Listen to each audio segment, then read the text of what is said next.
ఏం యాదయ్య ఇట్లా వచ్చినావు?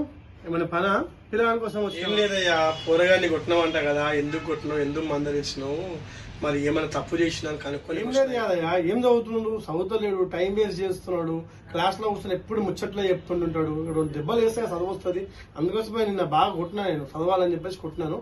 ఏం లేదు, ఏం టెన్షన్ పడకు, ఏదో ఒకటి చేసి నేను వాడిని సెట్ చేస్తాను. నువ్వేం లేదయ్యా, 4 కాకపోతే 10 కొట్టు, ఎందుకంటే కష్టపడి ఫీజులు కడుతున్నాము.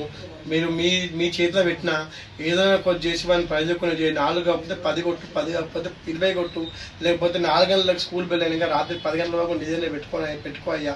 వాడిని ఏదో రకంగా ప్రయోజకులు. టెన్షన్ పడకు, వాడిని కొట్టో తిట్టో ఏదో ఒకటి చేసి వాడిని ప్రయోజకం చేసి చేతిలో పెడతాను. 10వ క్లాస్ మంచి మార్క్స్ తోని పాస్ అయ్యి అంటే ఒక మంచి స్టూడెంట్ గా నీ చేతిలో పెడతాను. టెన్షన్ పడకు, నువ్వు వెళ్ళిపోయా. ఏదో ఒకటి చేసి చదివి వాడిని. మీరు చల్లగా ఉండాలి నా పిల్లలు.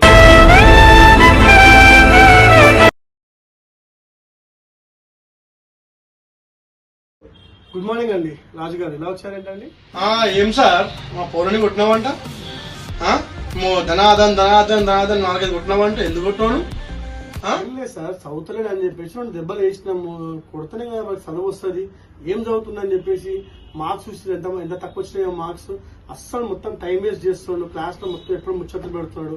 మంచి చదవాలని చెప్పేసి అన్న కొడుతావు నువ్వు. నీకు పిల్లలు లేరు, నీ కట్ట పిల్లలు పుట్టలేరు, అయినా నా కొడుకు ఎట్లా కొడుతావు నువ్వు? చదువుతావు లేకపోతే లేదు. ఇంకొకసారి కొడితే మాత్రం మర్యాద ఉండదు సార్. ఏం అలాగైపోతుందా? రై ఇంకొకసారి కొడుతున్నావు చెప్పరా, ఎవరు కొడుతున్నా అలా పని చేద్దాం. దండం సార్, ఇంకెప్పుడు మేము పిల్లవాడిని కొట్టాం. మేము చదివితే చదవని, లేకపోతే లేదు. మేము ఇప్పటి పట్టించుకోము సార్. బాబు, నేను ఇంటి ఎప్పుడు కొట్టాం అయినా అందరి క్లాస్ టీచర్లకి సబ్జెక్ట్ మేమే చెప్తాము, మీ పిల్లవాడిని కొట్టదని చెప్పేసి. ముట్టొద్దు నా కొడుకుని. వాడు చదువుతాడు లేకపోతే లేదు. వాడిని మేము అల్లారు ముద్దుగా పెంచుతున్నాం, లేక పుట్టినాడు. ఇంకొకసారి కొడితే మాత్రం మర్యాద దక్క చెప్తున్నా, ఏమనుకుంటున్నావో సరేనా? వస్తా మరి. అదే చెప్తున్నా సార్, ఇంకొకసారి కొడితే మాత్రం మర్యాద ఉండదు. అరే చెప్పురా, వాడిని కొడితే ఇప్పుడు చూసుకుందాం మనం.